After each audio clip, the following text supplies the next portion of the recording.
السلام علیکم ورحمۃ اللہ وبرکاتہ۔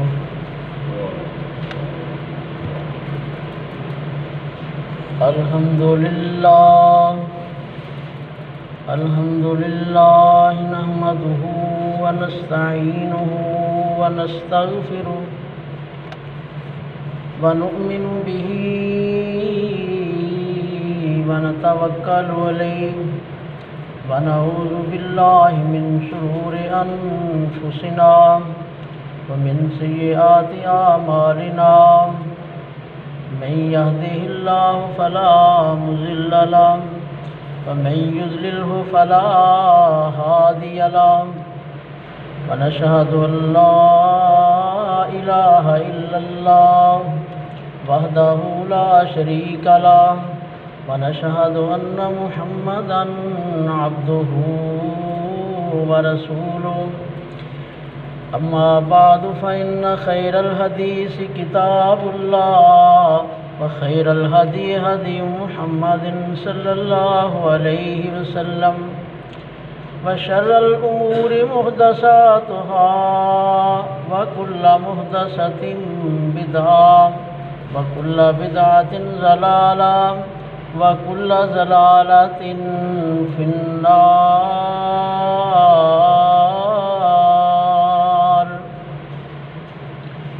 ان اللہ وملائکتہ یصلون علی النبی یا ایھا الذین آمنوا صلوا علیہ وسلموا تسلیما۔ اللہم صل علی محمد وعلی آل محمد کما صلیت علی ابراہیم وعلی آل ابراہیم انک حمید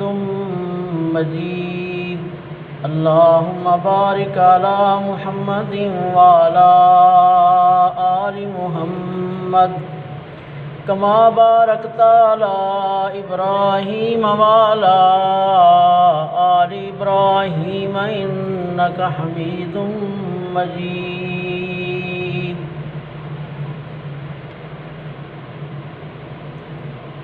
قال اللہ تبارک و تعالی فی القرآن المجید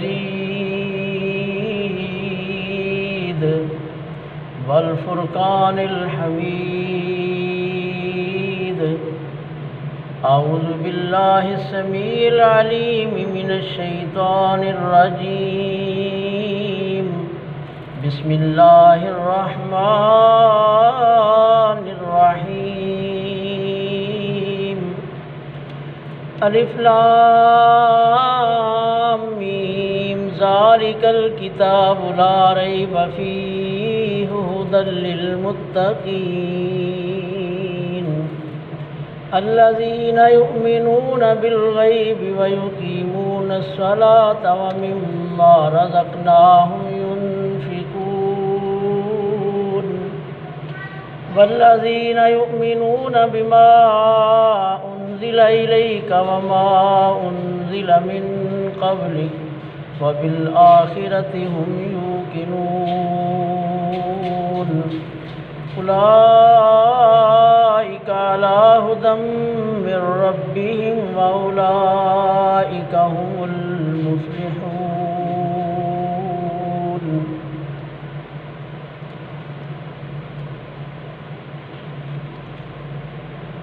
جانور پیدا کیے ہیں تیری وفا کے واسطے، چاند سورج اور تارے ہیں تیری ضیاء کے واسطے، کھیتیاں سرسبز ہیں تیری غذا کے واسطے، سارا جہاں تیرے لیے اور تو خدا کے واسطے۔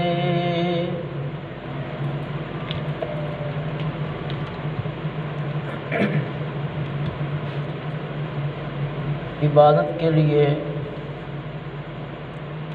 مدد طلب کرنے کے لیے، حاجت روائی اور مشکل کشائی کے لیے اللہ رب العالمین کافی ہے، جو کہ الہ العالمین، احسن الخالقین، علام الغیوب، ستار العیوب وغفار الذنوب ہے اور علی کل شیء قدیر ہے۔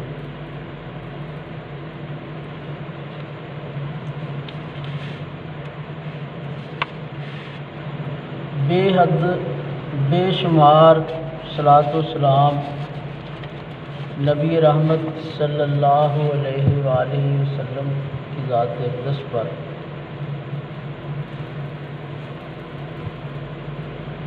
جن کے ذریعے اللہ رب العالمین نے اپنا تعارف کروایا، جن کے ذریعے سے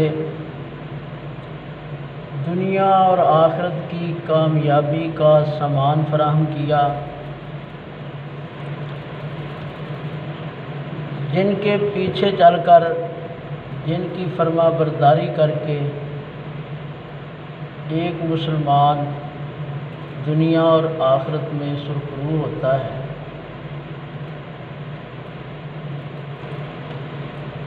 اور جن کے اوصاف کا کوئی احاطہ نہیں کیا جا سکتا، جن کی شان اور عظمت کما حقہ بیان میں نہیں آ سکتی، اور پھر وہ ہستیاں جنہیں ہم صحابہ کرام رضوان اللہ علیہم اجمعین کے نام سے یاد کرتے ہیں، اور پھر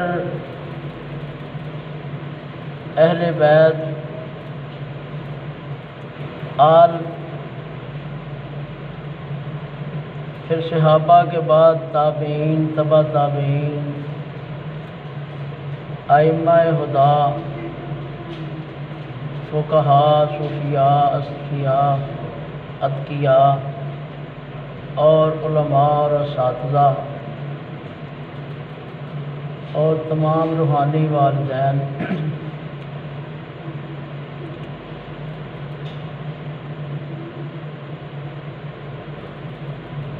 ان کی عظمت، ان کی شان اس سلسلے میں اور ان کے آپس کے اختلافات کے معاملے میں ایک دو باتیں عرض کر کے میں اپنی بات شروع کرتا ہوں۔ دین اسلام میں کسی کے فوت ہو جانے کے بعد، دنیا سے چلے جانے کے بعد، اس کے نقائص گننا، شمار کرنا اور پھر ان کا تذکرہ کرنا، اپنی بحثوں میں، مباحثے میں ان چیزوں کو لانا دین اسلام کی نظر میں یہ اچھی بات نہیں ہے، اس سے گریز کرنے کا حکم ہے۔ ہاں، جو عظمت اور مقام اور شرف کی باتیں ہیں وہ انبیاء علیہ السلام ہوں، اور پھر خصوصاً نبی رحمت صلی اللہ علیہ وآلہ وسلم کی سیرت ہو، اور پھر آپ کے صحابہ کرام رضوان اللہ علیہم اجمعین ہوں، پھر ان کے بعد جن لوگوں نے دین اسلام کے پودے کی جس انداز میں آپ یاری کی وہ لوگ ہوں، ان میں جتنی بھی خوبیاں ہیں، جتنی بھی اچھائیاں ہیں، جتنی بھی انہوں نے اللہ رب العالمین سے شانیں اور عظمتیں پائی ہیں، ان کا تذکرہ ہر حال میں اور ہر وقت کرتے رہنا چاہیے، تاکہ ہمارے ایمان جو ہیں وہ تازہ ہو سکے۔ ان میں جو ہمارے گناہوں کی وجہ سے ہمارے دل زنگ آلود ہو جاتے ہیں، ان کو ہم سیکل کر سکیں، ان کو صاف کر سکیں۔ تو اس کے لیے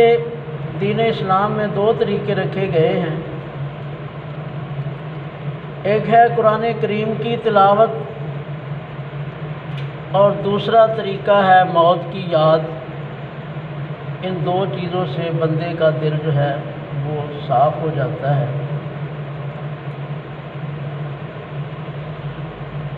اور پھر استغفار اور پھر ذکر اذکار، یہ مزید جو ہے اس کے دل کو صاف اور شفاف کر کے بندے کا جو ہے وہ تزکیہ نفس کر دیتا ہے۔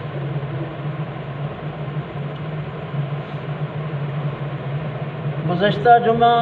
میں حجۃ الوداع کا خطبہ جو نبی رحمت صلی اللہ علیہ وآلہ وسلم نے عرفات کے میدان میں دیا، وہ تساں احباب کے گوش گزار کیا۔ اس سے پہلے بھی پچھلا خطبہ بھی حجۃ الوداع کے خطبات میں جس کا شمار ہوتا ہے، جو قربانی کے دن نبی رحمت صلی اللہ علیہ وآلہ وسلم نے دیا، تو تمام کا خلاصہ بھی بتایا کہ بندے کی جان، مال اور عزت یہ ایک دوسرے پر حرام کر دی گئی ہے کہ کوئی کسی کو قتل نہ کرے، کوئی کسی کی عزت نفس مجروح نہ کرے، کوئی کسی کا مال نہ لوٹے، یعنی حقوق العباد، کوئی کسی پر زیادتی نہ کرے۔ اس سلسلے میں دین اسلام کے معاملے میں پہلی بات تو یہ ہے کہ بندے کا کام اللہ کی باتیں بتانا ہے۔ نبیوں نے جتنا بھی اخلاق پیش کیا، جتنا بھی کردار پیش کیا، سب کے باوجود مخالفین بھی ہوئے، آپ کو نہ ماننے والے بھی موجود تھے۔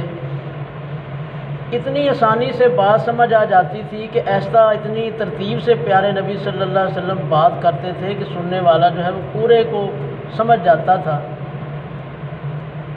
اس کو پتہ چل جاتا تھا۔ لیکن ان سب چیزوں کے باوجود بھی یقیناً ایسے دنیا میں ناہنجار بے شمار تھے جن کو سمجھ نہیں آتی تھی۔ تو بندے کا کام صرف سمجھانا ہے، سمجھ سب کو آنا یہ ضروری نہیں۔ کسی کو کوئی بات سمجھ آ جاتی ہے، کسی کو نہیں آتی، لیکن ایک چیز ہے، اگر وہ بندے کے پاس ہو تو اس کو بڑی بڑی باتیں سمجھ آئیں یا نہ آئیں، دین اسلام کی حقیقت اس پر واضح ہو جاتی ہے، اس کو سمجھ آ جاتی ہے۔ وہ بڑی بات کیا ہے؟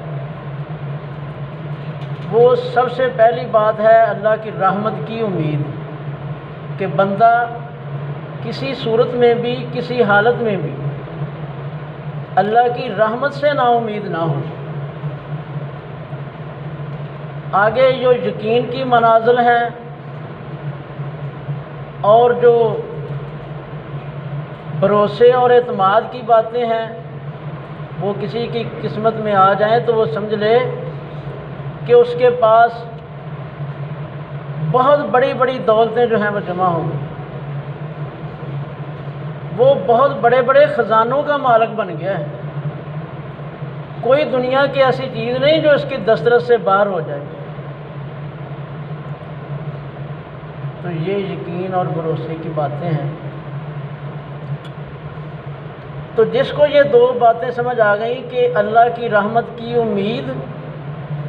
اور اللہ کے عذابوں سے ڈرنا، وہ سمجھ لے کہ دین اسلام کی چابی جو ہے وہ اس کے بالکل قریب آ گئی، اس سے تھوڑی سی بھی دور نہیں رہی۔ اور بالکل چابی ہاتھ میں پکڑانا، یہ کہاں سے ملے گا؟ یہ نبی رحمت صلی اللہ علیہ وآلہ وسلم کی تعلیمات میں موجود ہے۔ آپ کی جتنی بھی تعلیمات ہیں، آپ کی جتنی بھی سیرت ہے، آپ کی جتنی بھی زندگی کے پہلو ہیں، وہ سارے کے سارے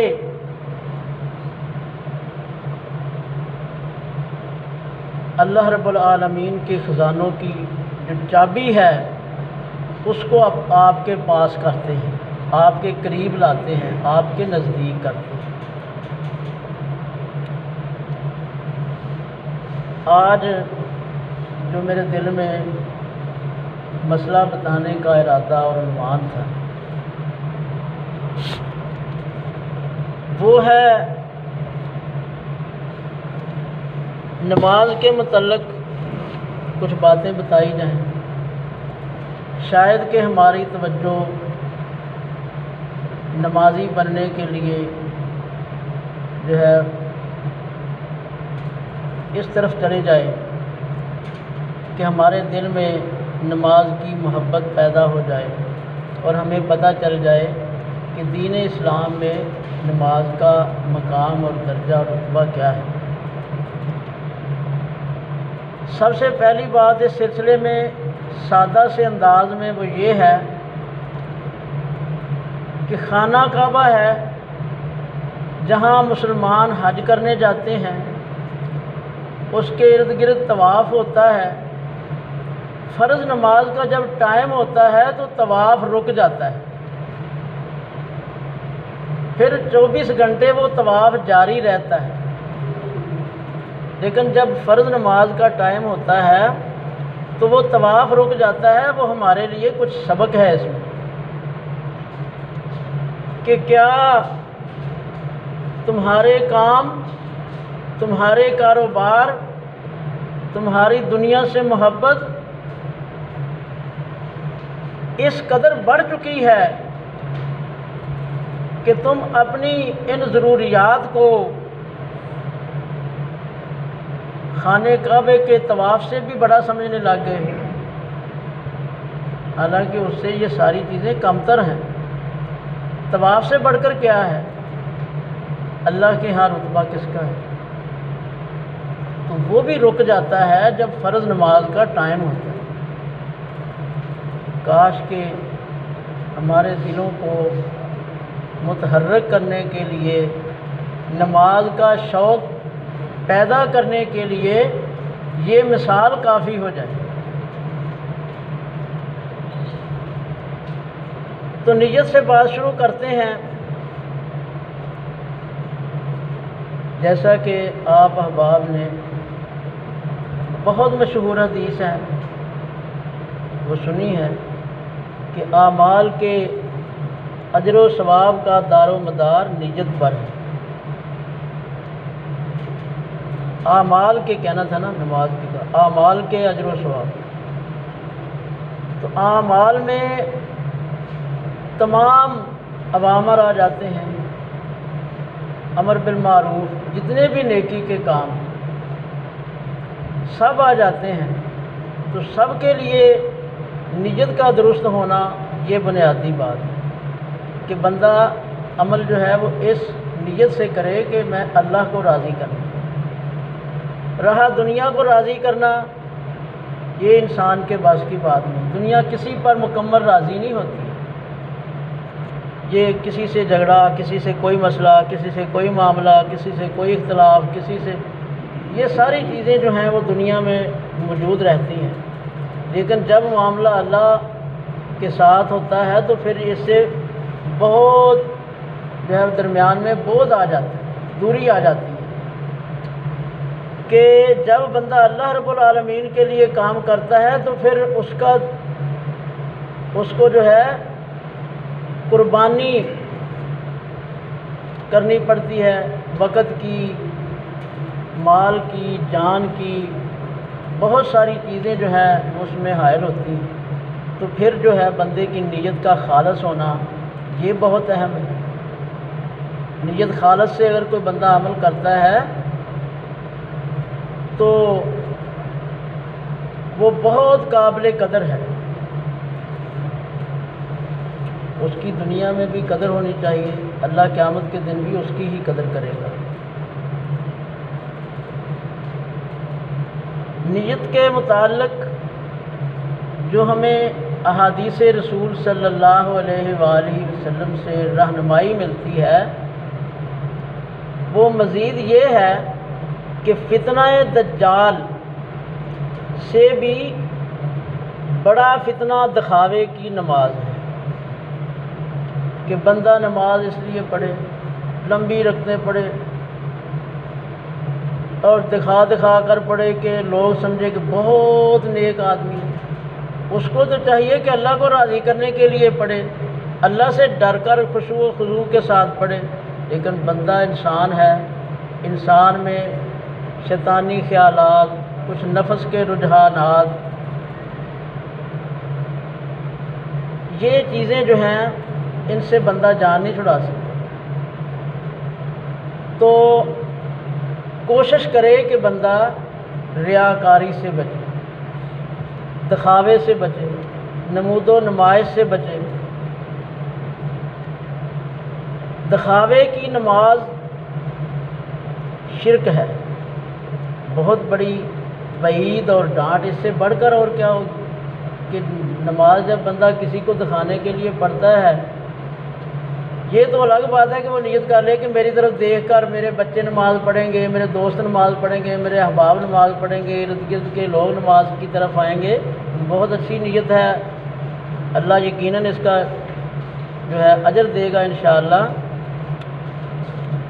لیکن دکھاوے سے بچنا یہ بہت اہم ہے۔ یہ صرف اکیلا نماز کے متعلق نہیں بلکہ روزہ، حج، زکوٰۃ، جو بھی نیک عمل ہے تمام کے ساتھ جو نیت کو خالص کرنا ہے وہ ضروری ہے کہ بندہ نمود و نمائش سے حتی الامکان اپنے آپ کو بچائے۔ نماز کی فرضیت، یہ مسائل کا سب کو پتہ ہوتا ہے اور اس لیے نہیں بتائے جاتے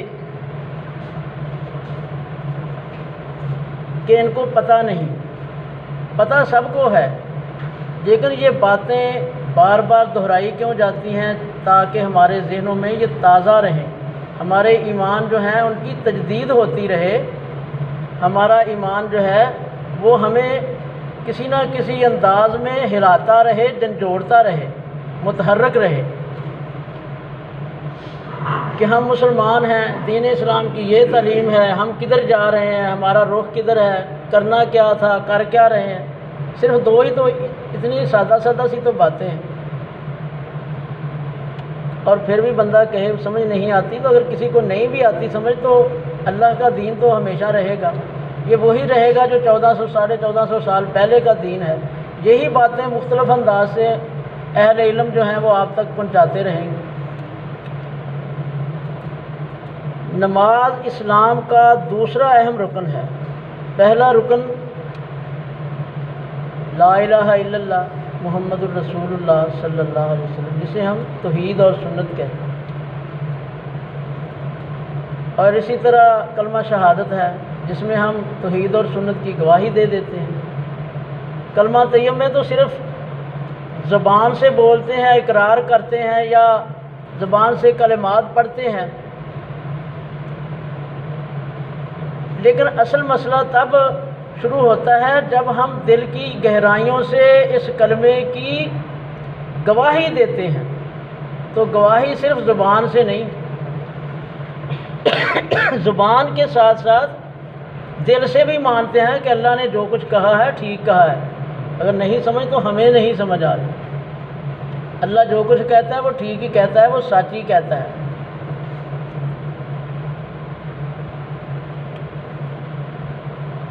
ہجرت سے قبل 2 رکعت اور ہجرت کے بعد 4 رکعت فرض ہوئی، تو یہ 4 رکعت جو ہے وہ ظہر ہے، عصر ہے، عشاء ہے۔ تو فضیلت کے معاملے میں دین اسلام میں اس کی بہت وسعت ہے۔ اس معاملے روزانہ باقاعدگی سے جو 5 نمازیں ادا کرنے سے تمام صغیرہ گناہ جو ہیں، چھوٹے گناہ جو ہیں وہ معاف ہو جاتے ہیں۔ نماز گناہوں کی آگ کو ٹھنڈا کر دیتی ہے، اسی طرح پانچوں نمازیں باقاعدگی سے ادا کرنے والا قیامت کے دن صدیقین یعنی سچے لوگوں اور شہداء کے ساتھ ہو۔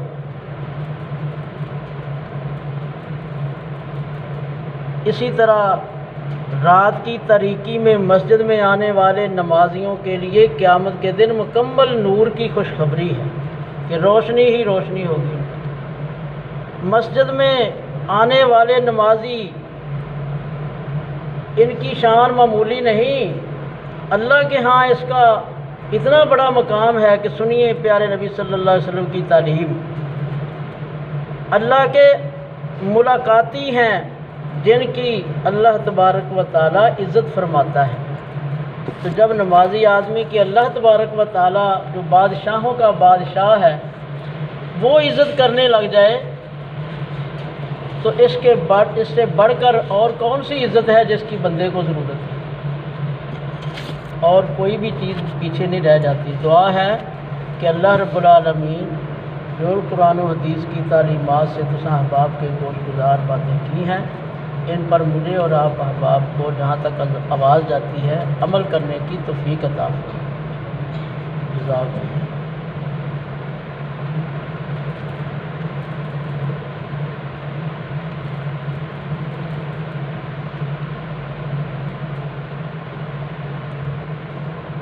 الحمد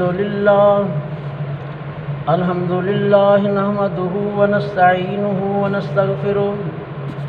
ونؤمن به ونتوکل علیہ ونعوذ باللہ من شرور انفسنا ومن سیئات اعمالنا من يهده الله فلا مضل له ومن يضلله فلا هادي له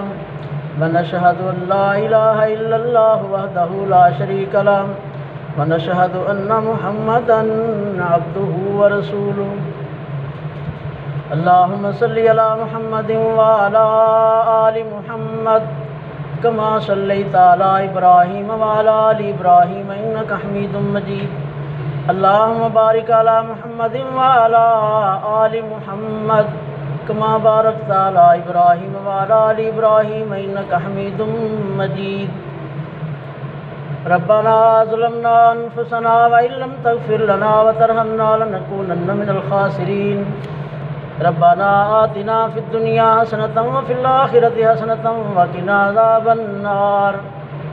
یا قاضی الحاجات اقضی حاجاتنا وحاجات المسلمین یا شافی الامراض اشف مرضنا ومرض المسلمین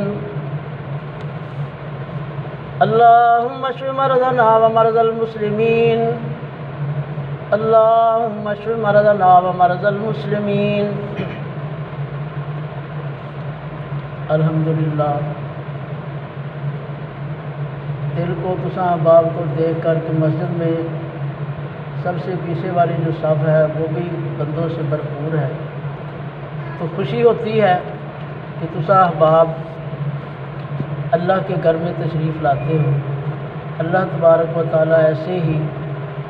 باقی 5 نمازوں میں بھی آنے کی توفیق عطا فرمائے۔ سبحان ربک رب العزت عما یصفون وسلام علی المرسلین۔